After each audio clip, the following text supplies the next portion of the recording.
How do you overcome adversity? Boy, do I have a story for you. You're going to hear about it on the very next Dare to Be Better. With Ray and Sid.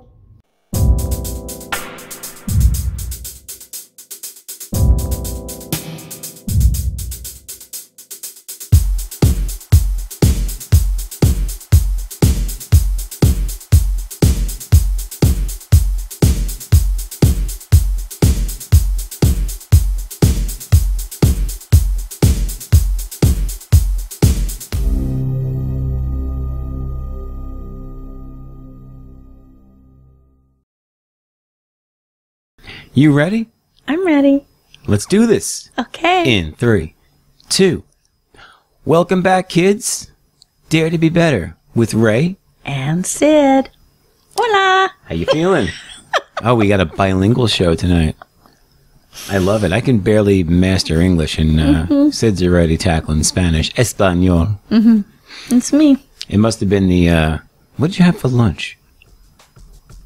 I don't really know. I've taken a lot of breaks this time, when usually I get not very many breaks. Nah, the slave driver let you off the hook today? Gave you the... Oh, I had an egg salad sandwich. Okay. That's not at all Spanish, but that's okay. He didn't get your Espanol from that. No. That's as white boy as they come. I know. I'm debating if we need a pizza.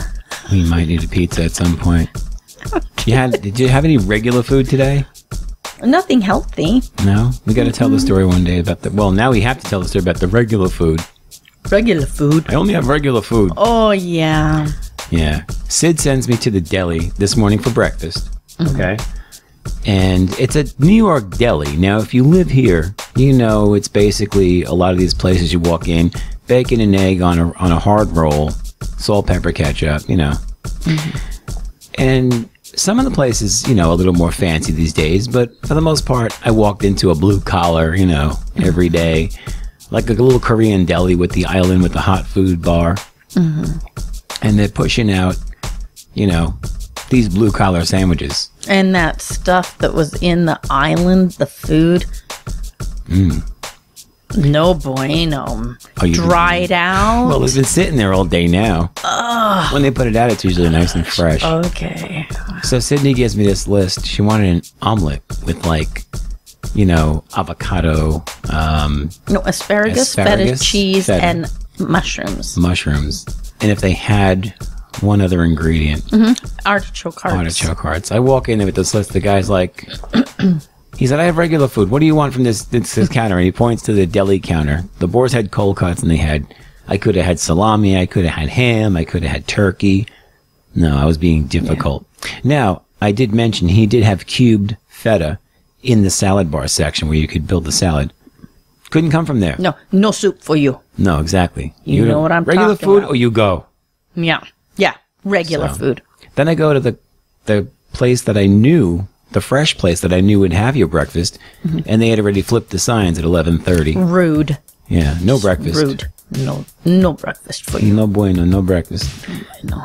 So I went all the way down to another block. I traipsed a block and a half, and I knew this guy would have your omelet, and he did. He mashed it. And it was really good. Yeah. I'm making everybody hungry now. I know. Good. I'm always hungry. But we ate well. We're eating well. It's New York. This is not a good segue because right now we're very content. But if I didn't get my sandwich, this could have been a problem. I would have had adversity on my hands. Coming back to Sid with no food when she's hangry. Not a situation you want to be in, kids. That is the definition of bad news bears. Yeah, bad news bears. But that is the subject this week. Overcoming adversity. Right. You've got a story that had me laughing and horrified all at the same time. It was just the way you told the story. Well, I'm going to attempt because I just don't understand. If someone out there can tell me I am fine until I sit up this mic and I have to cough. You're a coughing fiend. Cough button. I'm ready. I'm on cough button. Yeah, already? Yes. Okay. Okay, you ready? Man, we had the blackout sessions. This is the coughing section. The coughing sessions. I can't even talk. Oh gosh. You got me all verklempt. All verklempt? Yeah, I was talking about Whose is that? It's usually the, prototypically, it's the Jewish mother-in-law. Oh, yeah. The Yiddish. Yeah. The Yiddish Brooklyn, you know. Yeah. The Yentas. Okay. You ready for the Yeah. story? Was that racist enough? I don't even know what he just said. So, see? One of our few heads, thank God. Okay. Okay, you ready? Adversity. Yeah, I'm going to give you the floor on this because, you know, this And is... you're going to have to watch for visuals. Okay? Well, this is why, yeah. If you're watching this on video, you have the advantage. You can see this on video, but you have to try to be descriptive for those who are listening on simple, pure podcast platforms. That's a lot of P's. That was very illiterate. I know.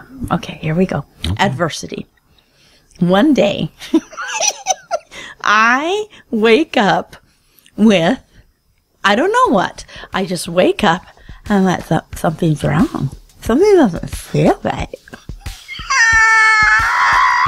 Your tongue is like 4 pounds. It's like a pillow in your mouth. So I walk in and I look in the mirror, and this is no joke. My left eye, my nose collapsed. My left cheek, dropped. My jaw, dripping. And I am drooling on the left side. I'm talking like this. Okay? So I'm like, something's wrong. So I walk in at the time I was married, and I tap him on the shoulder because he was in bed asleep. And he rolls over. I go, look at me, something's wrong. And he looks at me and he goes, yeah, something's wrong. And he turns over and goes back to sleep. So So one, you're divorced. I know. I was like 7.5 months pregnant, okay? At the time. So I waddle out, and I'm walking really fast. And I sit down at the table, and I start calling. I just didn't even know who to call. I just start calling people, okay?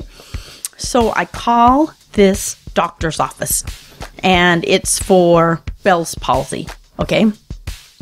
So I'm like, and I'm trying to hold myself together. And you recognize the symptoms. Well, I was guessing. Because I could still think. Right. Because I went through, Google, trying to figure out. Am I having a stroke? Yeah, what's going on? Like a stroke. I was afraid I was having a stroke, but I could think. So I'm thinking, okay, maybe I have Bell's palsy. See what I'm saying? So I just started calling all these Bell's palsy places. This one doctor's office. Was it like a Bell's palsy hotline or something? I don't know. I just started You were calling. Googling, right. Yeah. Okay. And I call... Oh, so sorry. I wasn't ready. You didn't raise your hand. Ms. Hall, you will raise your hand if you'd like to cough on this show. I'm coughing again. Okay. Okay, anyway. So, I call this place down at LDS Hospital, and we'll just say millennial. Sorry. Millennial. Hello? Yes. And remember, I'm being very calm. Yes. I need some help. I'm not being insensitive to stroke victims or Bell's palsy victims, but this is hysterical. I need some help. And I need to make an appointment. And the girl goes, ma'am, I can't understand you. Could you please maybe start off with your phone number? You could bleep this part out. We don't want people calling you. 391. Okay? So then the girl goes, she pauses for a minute. She goes, ma'am, I can't understand you. Let's try your name. She says, yeah, okay. She says, well, let's try again. I go, listen, you can bleep this out. Listen, you little bitch. If I could say my F words, I'd be calling you a lot of things. I can't say my F words, therefore I can't say my phone number. And the woman goes, ma'am, I can tell you're yelling at me. I don't know what you're saying. And I just start going off with the words, okay, not very nice words. So, luckily you were muffled and... yeah. Anyway, So I hang up, and mind you, I am all baby, and my thumb stopped working too. So now I am crying. And you can't control the tears because they're just coming down one eye. This eye just runs. It doesn't cry. This eye cries. This eye doesn't cry. This eye is.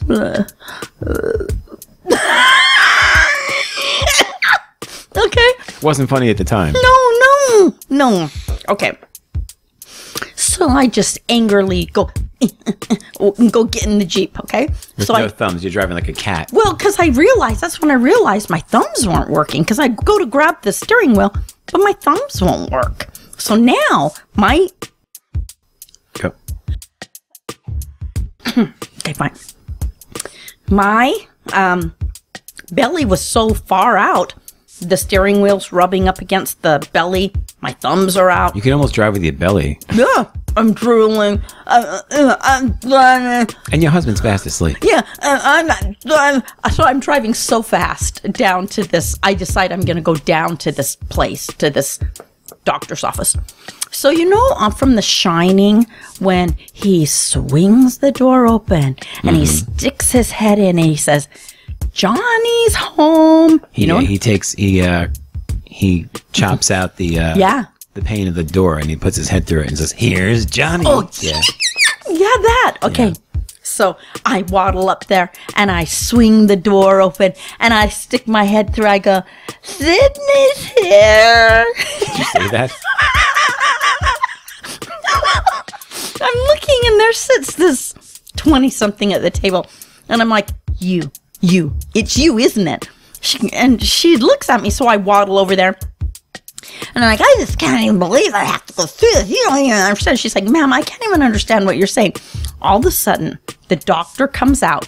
What's all the ruckus? What's all the ruckus? Look at me. What do you think all the ruckus is from? So he takes me into the back, okay? And he's like, ma'am, you've got to calm down. I'm like, don't tell me to calm down. I said, what the hell is this? When does that ever work, by the way? Telling a woman she has to calm down when she's at her most irrational. Never in the history of the world. He goes, don't try that at home, kids. Well, I think you have Bell's palsy. And I'm like, no fits, all right.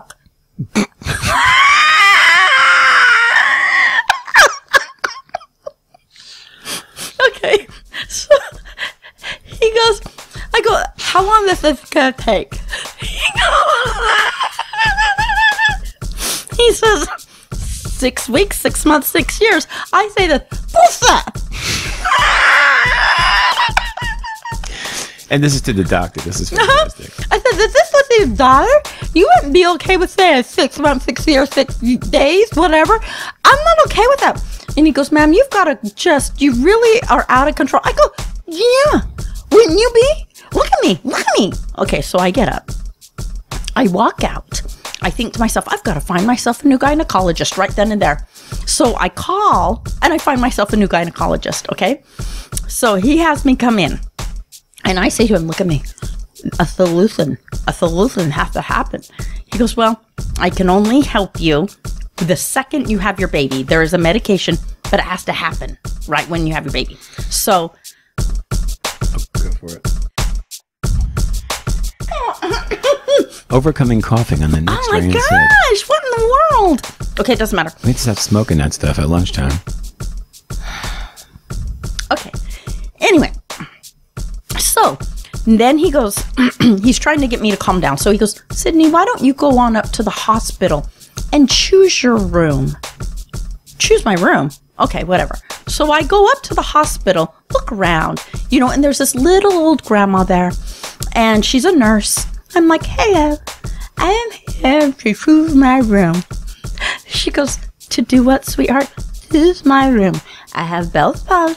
As soon as I have the baby tonight, I know what room I want to be in. And I remember she put her arm around, she goes, sweetheart, you don't choose a room in the hospital, number one. Second of all, what do you do? Is this your first baby? I go, yeah, I'm going to have this baby tonight. She goes, sweetie, everybody has their baby 2 weeks late, not on your first baby, not 2 weeks early, right? She goes, you have a few more weeks to go. I said, no, you don't know who you're dealing with. So I wander around and I look and I find the room. And I say to her, this is my room. This room is the room that I need to have when I come back tonight.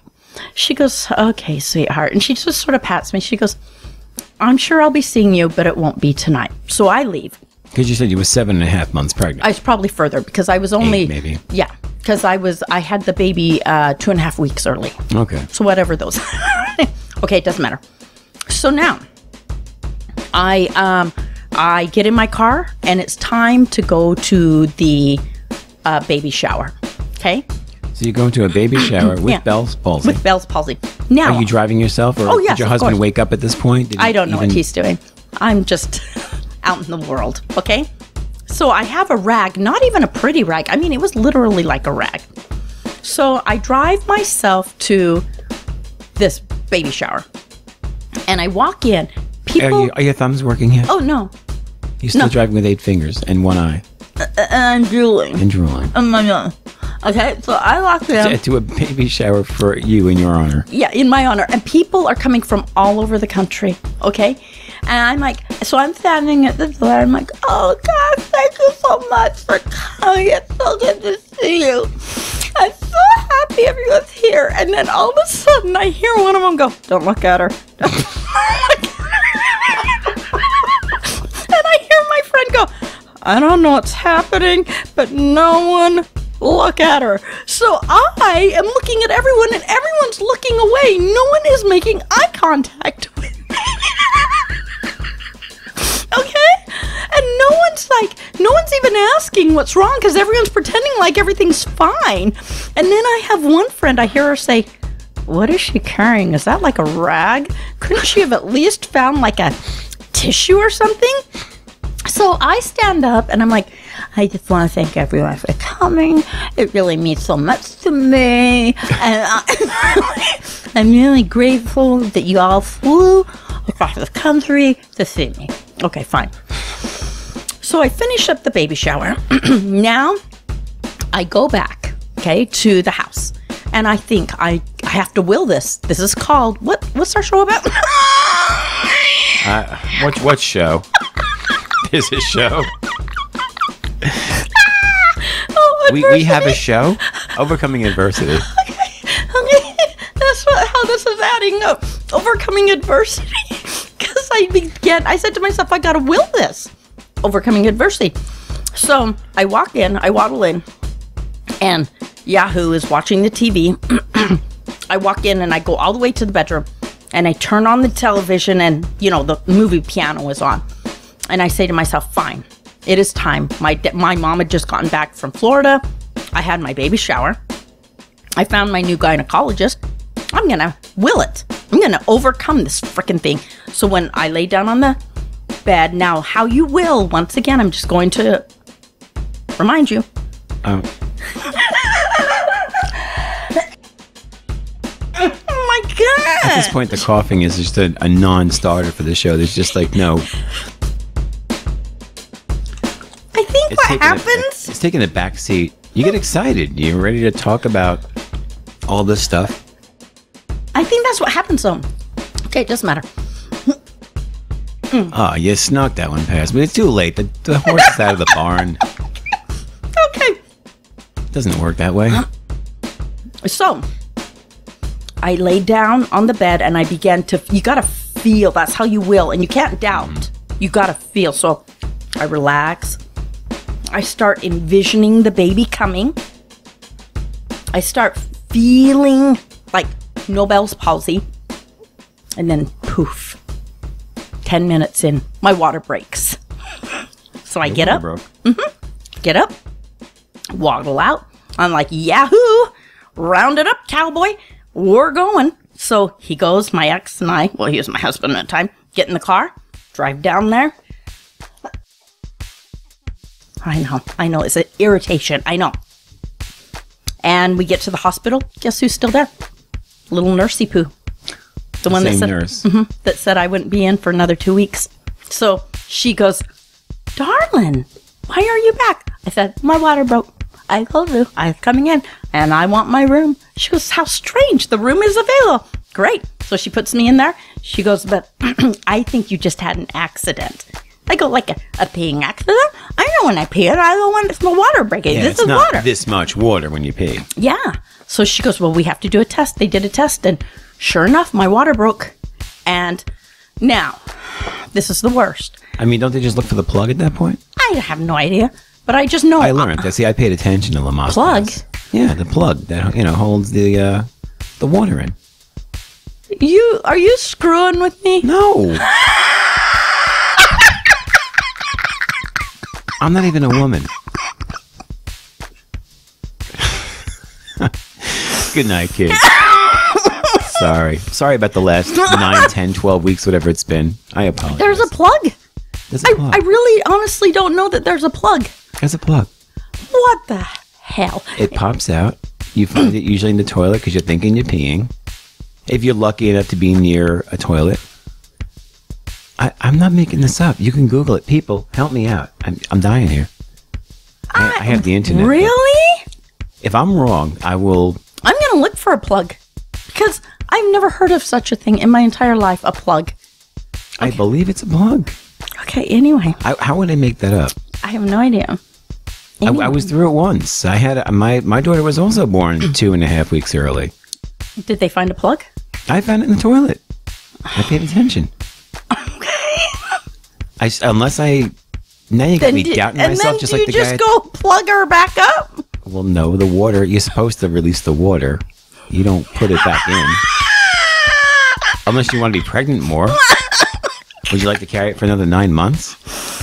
Have an 18-pound baby? Oh my gosh. Okay. You got to finish this up. Anyway. We're losing people. We're hemorrhaging viewers right now and listeners. Okay, I'm just saying. I willed it, and I said I would overcome, and what we're talking about is overcoming. How you overcome is you got to believe. You can't doubt. You have to decide what you want. Once you decide what you want, you have to focus on the feeling of getting it. Once you focus on the feeling of getting it, you've got to plan for it. That's a big key. Most people don't plan for it. You plan for it. And what happens is whatever's closest to your heart and soul, whatever you believe in the most, whatever you ponder on the most, is what you create in your life. That's how you overcome. Wow. I cannot top that story in 10 lifetimes. The only one, and I can't even reference any real bona fide adversity in my life that I can sum up in, we got about 8 minutes, but I do want to tell you about my Uncle Mickey. Okay, go ahead. Who was actually my dad's Uncle Mickey, someone's Uncle Mickey. We called him Uncle Mickey, but at the time he was in his 80s already. Okay. Tough Russian, Polish guy. Okay. Serviceman. He had the tattoo. He was in the Navy. Right. And had a cigar every day. Wow. Had a belt of whiskey every day. Or 10, Yeah. Those little Russian guys were tough. And his wife had a stroke, a debilitating stroke, which almost killed her, but left her in terrible shape, in a wheelchair, couldn't speak anymore, and just almost no way to function. I mean, she couldn't, no facilities, nothing.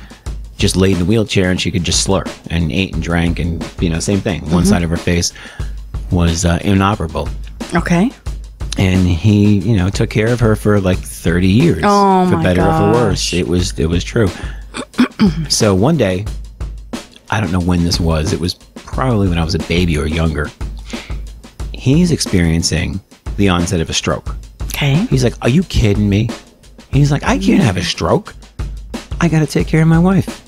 And this was like a guy in his upper years back in the 70s or early 80s, when guys were usually little old men at that point. This guy was strong as an ox. He would lift his wife, to get her in and out of the toilet or whatever. And he was, his forearms like Popeye. And he was a little guy. He was only about 5'6". He looked like Mr. Magoo.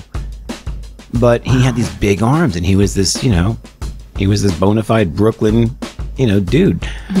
And he's like, there is no way I can have a stroke. He's like, this is ridiculous. So he's like, I know you tested me, God. And he just said, no, it's not happening. And he talked himself out of a stroke. He's like, I can't. This is ridiculous. I believe it. Yeah. And he went through all of the scenarios in his head, the things he had to do, kept himself talking, And this is, Right. I guess, when the ambulance was coming. I don't know if Right. he had the presence of mind to even call 911 Wow. or what was going on. And by the time the doctors, whoever came, there was no stroke. Yeah. Yeah. I And believe this it. is in the matter of maybe like an hour or, maybe less. Yes. But whatever happened, when they did tests at the hospital, I think they had seen evidence of you had a stroke. Wow. But like now you don't have a stroke. I don't know what this, That's beautiful. what the technology was back then. But Well, I believe it because, well, I do have to tell you, they took me in and I had to have a C-section right when they pulled the Right. kid out. They gave me an IV. This thing, whatever they put in me, it was about this long and it creeped up my arm, across my chest. I could see it. It's like a worm. oh my God. Up my neck, What? across my forehead and into my scalp. Are you serious? Yeah, and then it took a few weeks before it went all the way away, but it started going away. It was the craziest thing. How fast did you see the movement? It moved about this fast. You're kidding. It's very alien-like. Yeah, it's kind of scary. And it settled in your scalp area? Well, in my brain, came up here to my brain, And it just and now dissolved? here I am, people. You think it dissolved? Yeah, It took everything's over. fine. Oh yeah, everything's fine. Clearly. But I'm just going to hurry and say this one about overcoming, right? Is that what we're talking about? Overcoming adversity. Yeah, adversity. So I had that mass that it was as big as a melon, and they just found that a year and a half ago, and they told me that if they go in there and it's Malignant. it's over, right? Yeah. So it was one of the biggest points of my life because I had to go prepare my girls for me to move on, and for me to stay. I had to prepare them without scaring them to death. And right before I went in, when I found my mass, I had this urgency to go get life insurance. So I'm a firm believer you act right when you feel it. And I had no idea why. Went in and got life insurance, and I qualified in 1 percentile across the country because I was in such great health. So I got great life insurance. I got life insurance on my girls. 2 weeks after I got life insurance, I know this is crazy, but I had already had a hysterectomy. So I had started a period. And I'm like, and I always joke about things, but I was in designing and I say to the ladies, I go, I'm either the next Mother Mary or we have a problem because I'm having a period. Wow. Right. And they go, you got to go to the hospital. So I went in the hospital. They could not figure out. I was there for 8 hours, couldn't figure it out. So then it took them a good 2 or 3 weeks to do all these tests. They finally find it. And the doctor said to me, he said, Sydney, you're very interesting because most people, if they heard this news that it's either done, you don't have much choice. It's 50-50. And he says, you're still happy. You're still positive. You're still hopeful. And I said, because I'm a firm believer that whatever you believe in, but you can't doubt when you believe it. You got to believe it to your core that you can overcome.